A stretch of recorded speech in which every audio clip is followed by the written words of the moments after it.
அதிமுகவிலே இணைந்த திமுகவின் எம்எல்ஏ மகிழ்ச்சியில் எடப்பாடி, அதிர்ச்சியில் அரசியல் கட்சிகள். நண்பர்களே, அதிமுக தொண்டர்களாக இருந்தீங்க அப்படின்னா மறக்காம நம்ம சேனலை சப்ஸ்கிரைப் பண்ணிட்டு இந்த வீடியோக்கு ஒரு லைக் பண்ணிருங்க.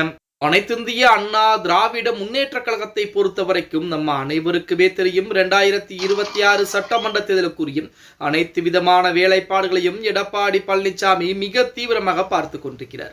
இப்படிப்பட்ட ஒரு சூழலில் 2026 சட்டமன்ற தேர்தல் என்பது மிகப்பெரிய ஒரு தேர்தலாகத்தான் பார்க்கப்படுகிறது. நாளுக்கு நாள் அதிமுகவிற்கு ஆதரவுகள் எண்ணிக்கை என்பது அதிகரித்துக் கொண்டேதான் இருக்கிறது. ஏன் ஆளும் கட்சியான திமுக இருக்கக்கூடிய நபர்களே மறுபடியும் அதிமுகவில் இணைந்து கொண்டுதான் இருக்கிறார்கள். ஆனால் ஓபிஎஸ் போன்ற நபர்கள் தான் அதிமுகவிற்கு துரோகம் செய்துவிட்டு திமுகவிலே இணைந்து கொண்டிருப்பது நம் அனைவருக்கும் தெரிந்த ஒரு விஷயம்.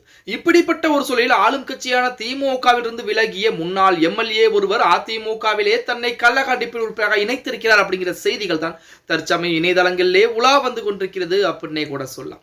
முன்னாள் எம்எல்ஏ தமிழரசு திமுகவிலிருந்து விலகி சற்று முன் அதிமுக எடப்பாடி பழனிசாமி அதிமுகவிலே இணைந்திருக்கிறார். அண்மை காலமாக அதிமுகவில் இருந்து அதிருப்தி நிர்வாகிகள் பலரும் திமுக இணைந்து வரக்கூடிய ஒரு சூழலில் திமுகவில் இருந்து தமிழரசு வெளியேறியது அக்கட்சியினரை அதிர்ச்சியிலே ஆழ்த்தி இருக்கிறது. 2006, 2011 வரை ஓமலூர் சட்டமன்ற தொகுதி எம்எல்ஏவாக பாமக இருந்த தமிழரசு 2021 திமுகவிலே இணைந்திருந்தார். தற்சமயம் வரும் திமுகவில் இருந்து விலகி அதிமுகவிலே இணைந்திருக்கிறார்.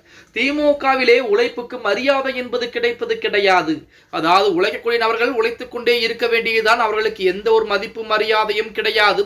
அதிமுக போன்ற கட்சிகளில் தான் உழைப்பவர்களுக்கு மரியாதை என்பது இருக்கிறது என சொல்லி அதிமுகவிலே அவர் இணைந்திருப்பது தற்சமயம் அரசியல் வட்டாரத்திலே ஒரு பேசுபொருளாக மாறி இருக்கிறது அப்படின்னே கூட சொல்லும். 2006 முதல் 2011 வரை ஓமலூர் சட்டமன்ற தொகுதி எம்எல்ஏவாக, அதுவும் பாமகவின் சார்பாக எம்எல்ஏவாக இருந்திருக்கிறார். அதன் பிறகு அரசியல் இருந்து ஒதுங்கி இருந்த அவர் 2021 ஆண்டு தமிழரசு அவர்கள் திமுகவிலே இணைந்திருக்கிறார். கிட்டத்தட்ட 4 ஆண்டுகள் பயணம் என்பது திமுகவிலே எங்களுடைய வாழ்க்கையை வீணடித்து விட்டோம், எங்களுக்கு தகுந்த மரியாதை என்பது கிடைக்கவில்லை என சொல்லி அனைத்திந்திய அண்ணா திராவிட முன்னேற்ற கழகத்திலே அவர் இணைந்திருக்கிறார் அப்படின்னே கூட சொல்ல. அவருக்கு எடப்பாடி பழனிசாமி சால்வை அணிவித்து, அது மட்டுமல்லாமல் 2026 சட்டமன்ற தேர்தலுக்குரிய வேலையை துரிதப்படுத்துங்கள் என அனைத்து விதமான அறிவுரைகளையும் எடப்பாடி பழனிசாமி சொல்லி இருக்கிறார் அப்படிங்கிற செய்திகள் தான் தற்சமயம் இணையதளங்களிலே உலா வந்து கொண்டிருக்கிறது அப்படின்னே கூட சொல்லலாம்.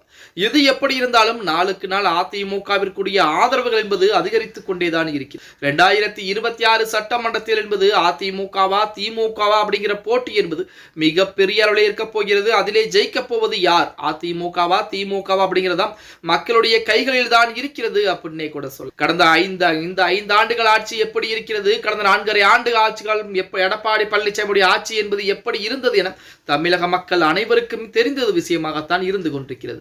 ஓகே गाइस, வீடியோ பிடிச்சிருந்தா மறக்காம லைக் பண்ணிருங்க. அப்படி நம்ம போடக்கூடிய வீடியோ பத்தின கருத்துக்களை கீழே கமெண்ட் பாக்ஸ்ல மறக்காம பதிவு நண்பா.